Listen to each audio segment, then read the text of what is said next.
Assalamualaikum warahmatullahi wabarakatuh. Jumpa lagi di channel Kreasi Berbudidaya. Baiklah, untuk kawan-kawan semua, masih di dunia maggot BSF.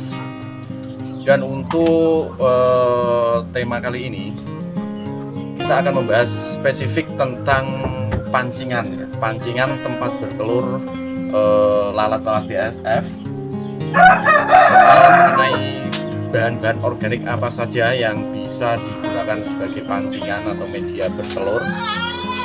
Jadi nanti kalian bisa memilih bahan-bahan organik apa yang sesuai atau bahan organik apa yang pas, yang cocok buat kalian gunakan sebagai pancingan media bertelurnya ini. Jadi sebelum kita membahas atau mengulas apa saja ya bahan makanan yang pas buat yang kita gunakan, akan saya jelaskan dulu ya secara spesifik apa itu pancingan, bagaimana esensi dasarnya ya, kenapa kita harus menggunakan pancingan sebagai tempat media bertelur lalat-lalat BSF ini. Kenapa kita memerlukan pancingan sebagai media atau sebagai untuk memancing lalat supaya bertelur itu di area di sekitar media yang sudah kita sediakan. Jadi seperti ini, untuk lalat BSF ini dia akan mengetahui atau akan mendapati di mana di situ ada makanan itu kan melalui indera penciumannya ya. Jadi dalam menempatkan telur, lalat-lalat ini akan berusaha menempatkan telurnya itu di dekat sumber organik yang mereka cium. Jadi bagaimanapun juga dia akan menempatkan di dekat sumber bau tersebut. Nah, dari situlah kita memerlukan pancingan ini supaya nanti lalat-lalat itu bertelurnya itu ya di area sumber bau yang sudah kita sediakan itu. Sudah kita sediakan stik-stiknya ini. Jadi nalurinya itu dia akan menempatkan telur di sini dengan harapan di sumber bau itu pasti akan ada makanan yang tersedia untuk calon si baby maggot yang akan menetas, sehingga lalat-lalat itu akan cenderung menempatkan di dekat sumber bau itu.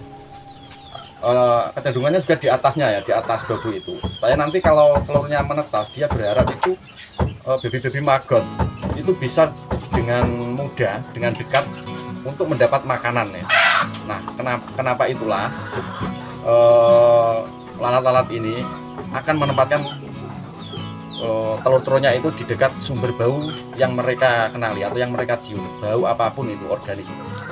Nah, supaya tidak kemana-mana ya, misalnya kita tidak memberi pancingan, maka lalat-lalat itu akan menempatkan telurnya itu juga tidak bisa jadi satu ya, tidak bisa ngumpul. Nanti akan menempatkan telurnya itu kemungkinan itu di dekat yang sumber bau lain ya, dari luar kandang. Misal sebelah sini itu ada kandang ayam ya, nanti kecenderungannya pasti lalatnya akan menempatkan telurnya akan di sebelah sini semua, karena mungkin tidak ada pancingannya, maka akan menempelkan di jaring-jaring atau menempelkan di kerangka-kerangka kayu ini yang dia berharap kan dekat sumber bau ya, sumber kotoran ayam.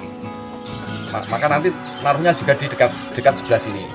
Nah, untuk itulah kita memerlukan pancingan, dan pancingan ini yang berbau organik itu kita buat aroma baunya itu lebih kuat dari aroma apapun yang ada di luar sini. Misal kandang ayam, ini ada kolam lele, itu jadi aromanya itu dominannya harus di pancingan ini, supaya nanti yang tercium kuat itu juga di sini, sehingga lalat itu akan dengan sendirinya menempatkan telur-telur itu di daerah sini, di sumber bau yang paling kuat di area dalam kandang ini.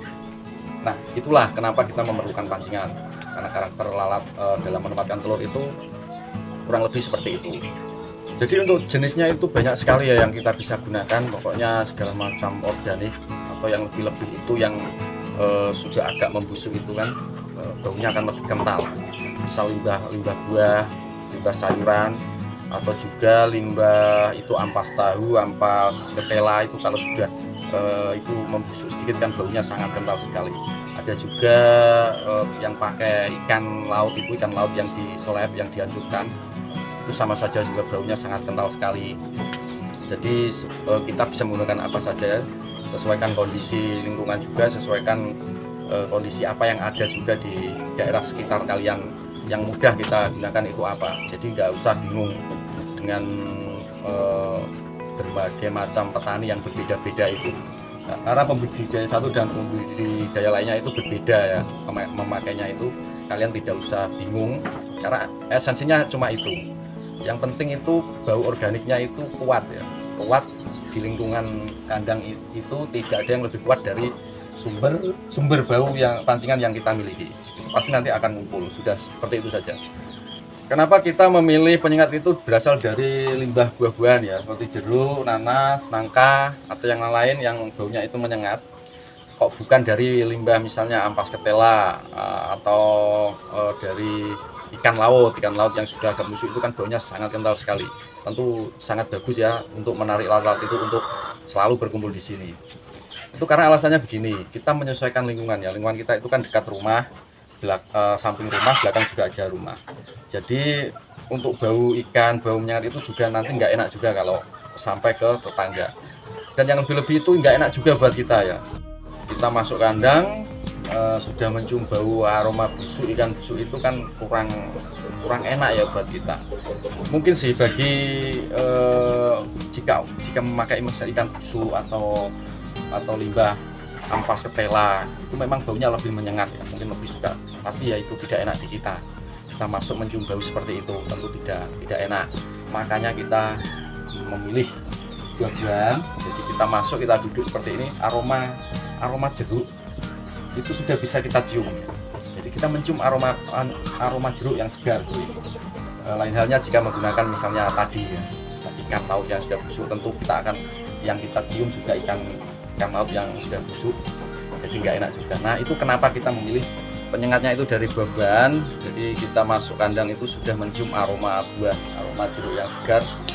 Lalat pun juga banyak yang berkumpul ya, karena yang penting itu baunya itu dominan sekali ya. Di dalam ruangan ini baunya itu dominan sekali dari sini, dari penyengat ini. Nggak ada yang lebih kuat baunya itu dari sini ya.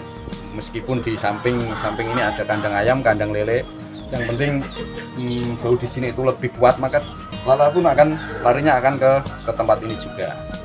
Nah seperti itu. Jadi buat kalian sekarang bisa tentukan pilihan setelah mengetahui esensi penyengat itu buat apa. Jadi pilihlah sesuai kondisi kalian, sesuai apa yang ada yang mudah didapat. Seperti itu saja, karena fungsinya cuma itu ya fungsinya. Baik, demikian, semoga bermanfaat. Mohon maaf atas segala kekurangannya. Wassalamualaikum warahmatullahi wabarakatuh.